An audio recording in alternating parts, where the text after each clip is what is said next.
Nous sommes chez Julien, rue du Faubourg Saint-Denis. Il a joué avec les plus grands, c'est l'un des plus grands de la scène théâtrale française aujourd'hui, Marcel Philippot. Là, je suis censé rebondir. Par exemple. Oui, en me disant je suis content de te voir. On se tutoie maintenant. Non, ça a été une aberration de ma part. Il y a eu cette nuit où nous nous sommes croisés, où nous nous sommes rencontrés autour de verres d'alcool, une nuit improbable, rue de l'Échiquier. C'était pas rue de l'Échiquier, c'était rue des Petites Écuries. Non loin. Non loin, mais c'était... Enfin, il convient d'être précis tout de même. En 40 ans de carrière, tu as à peu près tout joué, mais tu n'as jamais joué d'improvisation. Non, parce que c'est pas comme ça que j'ai été élevé dans mon travail d'acteur. C'était au contraire des choses extrêmement précises, répétées. Pourtant, quand on se délecte des meilleures séquences de Palace, on ne peut pas imaginer qu'il n'y ait pas une complicité qui fait que tout cet humour va aussi naître des fulgurances entre toi et tes partenaires de jeu. Naturellement. Mais ça, c'est encore une autre affaire. C'est que dans Palace, comme vous dites, on avait un texte, on avait une situation, on savait où on devait aller. Moi, si on me dit en improvisation, tu as 15 ans et tu vas acheter des caramels, je suis un peu pantois. Et tu avais beaucoup de réticence à l'idée de jouer ce spectacle avec nous. Par quel miracle, par quel bonheur tu as changé d'avis? Je pense que tu as été suffisamment convaincant, que ça m'a séduit et que je me suis dit, parce que malgré tout, on a toujours le goût du risque, je me suis dit, pourquoi pas? Après et puis tout, qu'est-ce que je risque? La Terre ne va pas s'arrêter de tourner, je ne vais pas mourir. peut-être même que tu vas prendre du plaisir. C'est une hypothèse que je n'exclus pas a priori. Ça m'excite la papille, justement quelque chose qui me fait un petit peu peur, d'y aller. Voilà, donc je vais y aller. Mais tu m'as dit à un moment donné, peut-être que je vais devenir fou parce que je peux faire n'importe quoi. Ça n'est pas exclu du tout. Qu'est-ce que tu aimes chez les comédiens et les comédiennes? Leur ego. Comment peut-on imaginer que des gens se mettent sur un bout de plancher avec des lumières dans la figure, devant des gens qui ont payé pour les voir, pour dire des textes qui ne sont pas eux, ne soient pas d'un ego surdimensionné? Le fait d'être acteur est déjà une aberration absolue. Si je te dis Valérie Lemercier, Oh, une folle. François Rollin, Personnage difficile. Philippe Corsan, Oh, grand amour. Claude Pieplu, Cocasserie. Ribes, Génie manipulateur. Jean Carmet. Tendresse. Je suis ému là, du coup c'est moi qui Oh suis bah plus près de- alors, allons, reprends-toi. Moi je vais y aller en ayant la trouille au ventre et en ayant l'idée de faire en sorte que ce que je propose ne soit pas totalement grotesque et imbécile.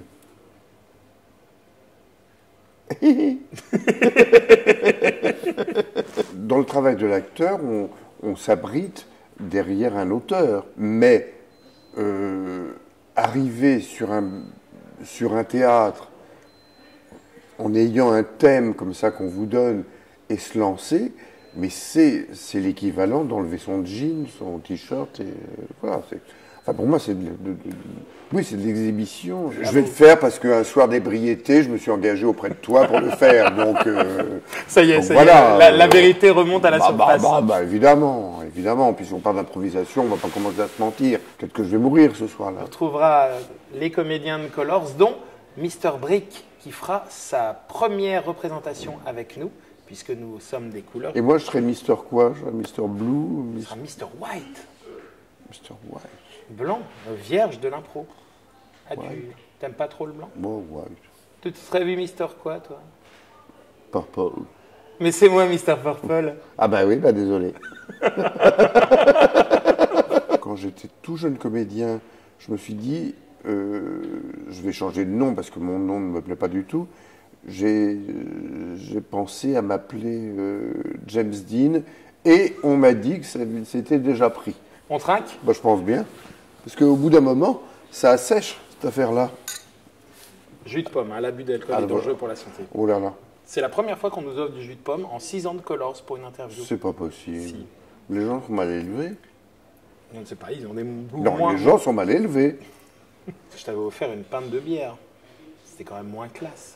On n'est peut-être pas obligé de raconter notre vie privée à ce point-là. Et alors Parce ce que soir-là... ça pourrait devenir compromettant. Enfin, plus pour toi que pour moi.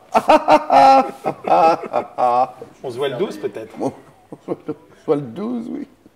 Si tout va bien, on se voit le 12, si je suis pas mort. Mais la mort chez toi, c'est une obsession. Ah non, c'est un souhait. Au moment où tu dis ça, tu as vu, la vaisselle se casse. Aucun invité de Colors n'est décédé depuis le début de Colors, il y a 6 ans. Donc- Même Marc Mercadi. Donc ça porte malheur. Quand on ne veut pas mourir, oui.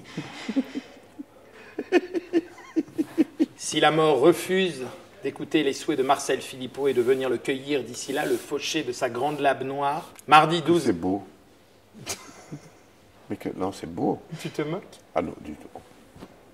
Ce qu'il y a de bien avec Marcel Philippot, c'est qu'on ne sait jamais s'il est en train d'être vraiment sincère ou s'il se fout complètement de notre gueule, en fait. Mais je peux être extrêmement sincère en me foutant de ta gueule. Mister Purple est tombé sur plus fort que lui. Garot est dans un état. Tire-bouchonné. Réservez votre soirée, ce sera peut-être l'ultime scène de Marcel Philippot. Allez savoir. Là, c'est libre, on est complètement hors interview, donc... Bah, bien sûr, on est filmé, donc... Qu'est-ce que tu veux que je te dise? Que je suis toujours aussi terrorisé à l'idée de venir? Ça, tu peux le Oui, dire. d'accord.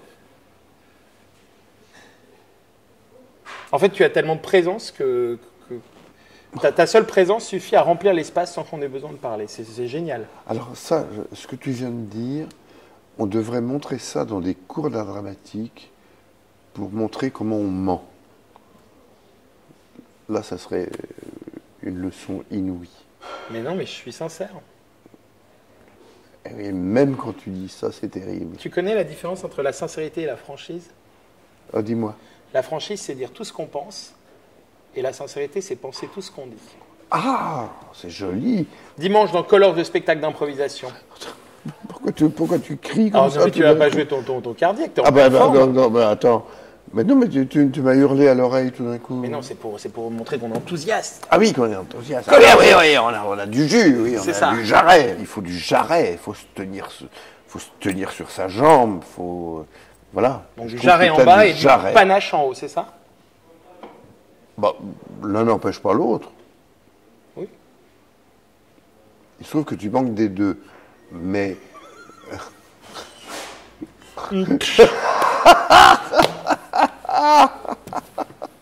Tu vas faire ta bonne action artistique de l'année, en fait. Bah écoute, Tu vas venir nous éduquer sur scène. Écoute, ce qui vient de se passer, c'est pour me venger de ce piège dans lequel Je te pousse. tu m'emmènes. Palace, la vie en première classe. Palace, moins de stress, plus de strass. Palace, pas de cœur à marée basse. Quand ton intérêt passe, faire un tour en palace. Palace, toutes les filles t'enlacent. S'il te plaît. Pourquoi? C'est juste te demander. Parce que tu me l'as demandé gentiment. Mais oui, s'il te plaît. Pas encore, mieux. S'il te plaît, est-ce que tu peux nous le Non, refaire? mieux que ça. S'il te plaît, Marcel, on serait vraiment honoré que tu le fasses pour nous. Que je fasse quoi? Que tu appelles le directeur. Non, moi, j'aime qu'on soit câlin. Ça va te brouiller avec beaucoup de gens de ta famille et de tes relations, mais j'aimerais que tu sois câlin. Bon, Garo, viens voir, on a besoin de toi.